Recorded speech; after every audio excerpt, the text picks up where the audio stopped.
In the same way that we've seen evolutions of these ideas, right? They become current.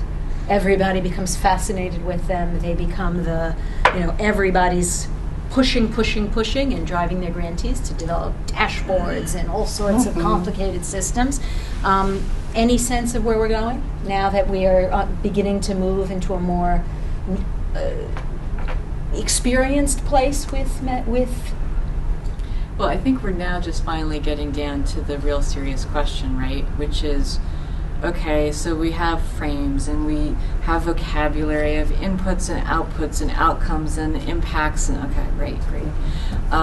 And now I think we've circled it, and it's like, so how do you measure social impact? Is social impact going to be different in a social justice context versus a healthcare context? And then if you're trying to choose between the social justice project or opportunity and the healthcare project or opportunity, can you standardize across? Right. And is social impact on a scale of 1 to 10? Is social impact relative to the sphere in which it's working, relief versus recovery versus development versus systemic change?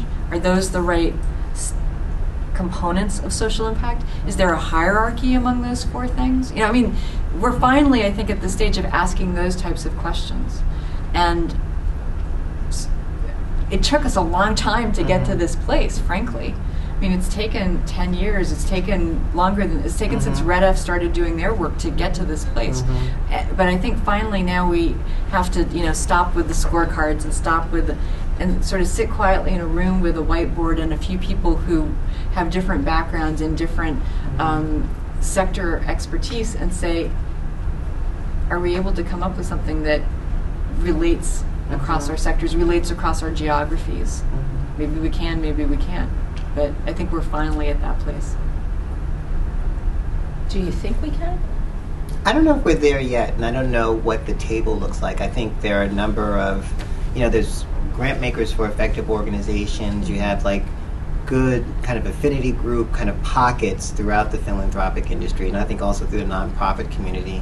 But I still think that there's still a certain adage connected to evaluations that makes groups, I think, very scared, and you can actually have a group become almost afraid to kind of really have a social justice stance, right? Because I think what oftentimes happens is that they're trying to figure out a translation with their funder or a translation with, the public.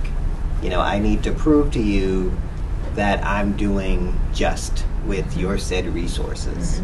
And I think those translations oftentimes aren't full or nuanced about social political dynamics that I think we really operate within.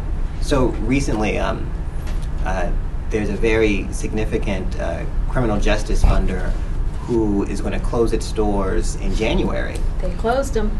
Right? No checks going out. Just closed it. So its impact, who could have planned for that? It's quite dramatic. And so now those groups must scuttle to kind of find other new donors, and they have to translate their impact to these new spaces. And I think that's the other part that's interesting, is that I meet so many nonprofit groups who really use different evaluation methodologies to talk to different donors, and it's the same group with the same project, but they have to kind of talk about it different, so if you got 15 different donors, you have 15 French, different, German, Spanish. And it's crazy, right? And it's really based, I don't think that philanthropy is that magical or that absolute. I really think it's much more intuitive, it's much more relational. Each foundation has, his or its own, understanding of the world, and groups are trying to fit within that framework.